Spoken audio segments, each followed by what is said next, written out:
Lorsque Dieu a créé l'homme, c'était juste par amour. C'était l'amour qui avait motivé Dieu en fait qu'il puisse créer l'homme. Et en créant l'homme, Dieu dans ses pensées, Dieu dans sa volonté, il voulait que l'homme puisse vivre éternellement. Que Adam puisse vivre éternellement dans sa présence. C'était ça la pensée de Dieu lorsqu'il créait l'homme. Et plus que ça, Dieu a créé l'homme à son image et selon sa ressemblance. C'est ce qui est exceptionnel, c'est ce qui est extraordinaire. Aucune fois dans la Bible, on a dit que Dieu a créé quelqu'un d'autre, une autre créature à son image et selon sa ressemblance. Nulle part dans la Bible. En fait, quand on dit que Dieu a créé l'homme à son image et selon sa ressemblance, donc c'est pour dire que l'homme est juste la photocopie de Dieu. Bien-aimés frères et sœurs, laisse-moi te dire que tu es la photocopie de Dieu. Et que personne ne puisse te dire le contraire, ni les diables, ni qui que ce soit. C'est ce que tu es en lui. L'homme est l'unique créature qui a été créée comme son créateur, qui a été créée semblable à son créateur. Et non pas seulement ça, Dieu en créant l'homme, il lui a conféré une partie de sa divinité. Il a fait de l'homme en fait un petit Dieu. Voilà, lorsque nous lisons la Bible dans le livre des Psaumes 8, verset 5, la Bible a dit qu'il a créé l'homme de peu inférieur à lui. Dieu a donné à l'homme une partie de sa divinité. C'est ça, l'une des raisons qui avait poussé au diable qu'il puisse haïr l'homme, qu'il puisse détester l'homme, à cause de sa position. Ce que nous devons savoir est que l'homme est créé supérieur aux anges. Ça, c'est un fait, c'est une réalité, c'est ça. Dans l'hiérarchie de l'univers, nous avons Dieu, ensuite nous avons l'homme. Donc les anges sont là pour servir l'homme. Lorsqu'un homme prie, lorsqu'on demande quelque chose à Dieu, Dieu dépêche les anges afin qu'ils puissent faire ce travail. Ils sont là à notre service. L'homme est créé supérieur aux anges. Et c'est ce qui explique que lorsque les anges ont péché, Dieu les a chassés dans sa présence. Il les a bannis dans sa présence. Mais lorsque l'homme a péché, Dieu, à cause de l'amour pour l'homme, Dieu même a pris la place de l'homme. Il est mort à la place de l'homme, afin qu'il puisse les racheter. Parce que l'homme a tellement du prix aux yeux de l'Éternel. Voilà pourquoi la Bible dit que je t'aime car tu as du prix à mes yeux. Alléluia. Bien aimé, nous avons du prix aux yeux de l'Éternel. Que personne ne puisse te dire le contraire. Que personne ne puisse te mentir. Tu as du prix aux yeux de l'Éternel. Dieu t'aime. Voilà pourquoi il t'a créé comme lui. Il t'a créé à son image et selon sa ressemblance. Lorsque Dieu a créé l'homme et il l'a mis dans les jardins, Satan et ses anges qui étaient déchus, ils voyaient que il y avait l'homme qui jouissait de la gloire, d'une place privilégiée. Et pour eux, c'était tout un problème. Et la haine a monté dans le cœur du diable. Bien aimé, qu'est-ce qui s'est passé? Le diable a appelé ses anges. Et ils se sont posé la question. Ils se demandaient comment faire pour que Dieu puisse bannir l'homme de sa présence. Et bien aimé, n'oubliez pas, les diables et ses anges ont été créés par Dieu. Ils ont vécu dans la présence de Dieu. Ils ont vu et contemplé la gloire de Dieu. Et en connaissant Dieu, ils savent que s'il y a quelque chose que Dieu déteste, s'il y a quelque chose que Dieu n'aime pas, c'est la désobéissance, c'est le péché.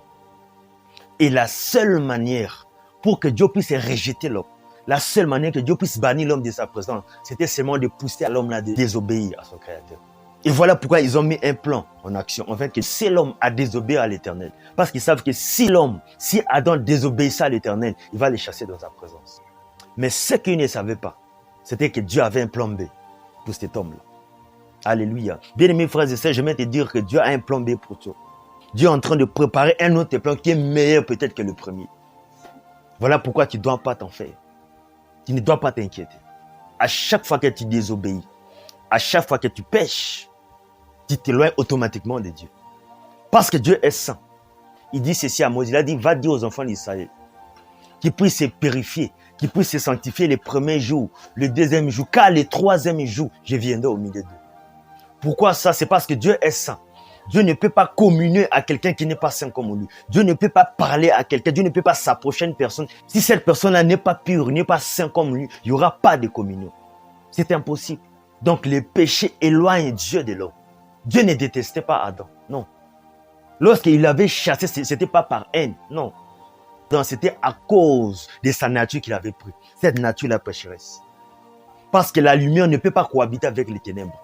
Dieu étant la lumière, ces jardins étant la présence de Dieu, l'homme ne pouvait plus rester. Voilà pourquoi il avait chassé l'homme de sa présence. Et si tu n'es pas environné de la gloire de Dieu, si tu n'es pas environné de la présence de Dieu, sache que c'est le diable qui sera à tes côtés. Tu vas vivre de la présence des démons.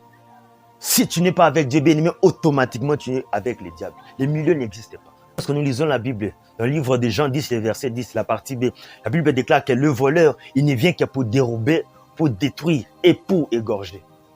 C'est ça la mission du diable lorsqu'il va entrer dans ta vie. Et l'une des portes qui va donner accès au diable dans ta vie, accès aux démons dans ta vie, accès aux esprits impies dans ta vie, c'est au travers de la désobéissance. Lorsque tu désobéis, c'est comme si tu chasses Dieu et tu fais appel au diable dans ta vie. Et plus tu te sanctifies, plus tu vas s'approcher de Dieu. Plus tu marches dans la sanctification, plus tu vas être à proximité avec l'Éternel. Il n'y a pas un homme plus dangereux que celui qui craint l'Éternel. Il n'y a pas un homme aussi dangereux que celui qui marche dans la sanctification. Il n'y en a pas. Bien-aimé, lorsque tu marches dans la sanctification, lorsque tu marches dans la crainte de l'Éternel, le diable ne peut même pas te toucher. Pourquoi? Parce que tu as Dieu en toi, tu marches dans la présence de Dieu et automatiquement Dieu va te protéger. Voilà pourquoi lorsque vous lisez Job 1, le verset 10, le diable dit ceci, il reconnaît ça, que Jésus soit loué. Il dit ceci, n'est-ce pas que tu lui protèges?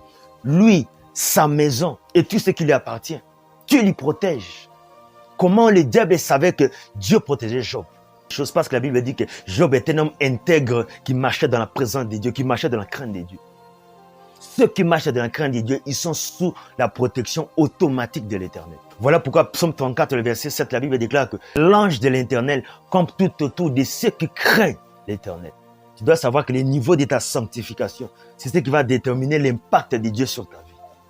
La manière dont tu marches, la manière dont tu te conduis devant Dieu, c'est ce qui va déterminer l'impact que tu auras avec lui. Ce n'est que ça. Alléluia. Bien aimé, le diable sait. Le diable sait que pour t'avoir, il va tout faire afin qu'il puisse juste t'éloigner de la présence de Dieu. Mettre de la distraction dans ta vie. Voilà pourquoi il a créé toutes ces choses que nous voyons. La technologie, des réseaux sociaux, la télévision, certaines choses pour captiver notre attention. Afin qu'on puisse s'éloigner progressivement de Dieu, qu'on puisse s'éloigner de l'Éternel. Mais quelqu'un qui est avisé, mais quelqu'un qui comprend les choses, quelqu'un qui est prophétique, qui saura que peu importe ce que je fais, peu importe ce que je suis en train de voir, mais ça ne doit pas m'éloigner de la présence de Dieu. Je ne dois pas être loin de mon Créateur. Je ne dois pas me déconnecter de l'Éternel. Bien-aimé, le diable est en train de tout faire afin qu'il puisse te déconnecter de la présence de Dieu. Il se bat jour et nuit. Il met des stratagèmes en place. Il met des stratégies en place tous les jours, des voies et moyens, des techniques afin qu'il puisse t'éloigner, afin qu'il puisse te distraire, pour qu'il puisse t'avoir. Mais bien-aimé, nous devons comprendre ces choses. Rapproche-toi de l'Éternel. Et parmi les choses qui vont encore plus te rapprocher de l'Éternel, parmi les choses qui vont créer des proximités avec Dieu, ce n'est que de marcher dans la sanctification, de la crainte de l'Éternel. Bien aimé, le diable a reconnu. Le diable savait que Job était sous la protection divine, que Dieu les protégeait. Il a dit à l'Éternel, n'est-ce pas que tu lui protèges à cause de sa crainte? Et j'aimerais que quelqu'un puisse être sous les parvis de l'Éternel, que quelqu'un puisse être sous les ailes de l'Éternel, que quelqu'un puisse être protégé, que sa maison, que ses biens, que ses projets puissent être sous la protection divine. La sanctification, les dépouillements, c'est ce que Dieu nous demande dans ce temps ici. Et certaines choses dans la vie, pour les avoir, il faut seulement marcher dans la crainte de l'Éternel. Seulement marcher dans la sanctification, c'est tout. J'ai dit bien certaines choses, pas toutes les choses, mais certaines choses pour les acquérir, pour les avoir. Il faut juste marcher dans la crainte de l'Éternel. Ça sera seulement la sanctification qui va te conférer certaines choses venant de l'Éternel. Ce n'est que ça. Dieu peut te lever. Dieu a la possibilité de te distinguer. Dieu a la possibilité de te présenter devant les gens. Dieu a la possibilité de faire de toi une source pour plusieurs. Mais parmi les choses que lui va te demander, ce n'est que de marcher dans sa présence.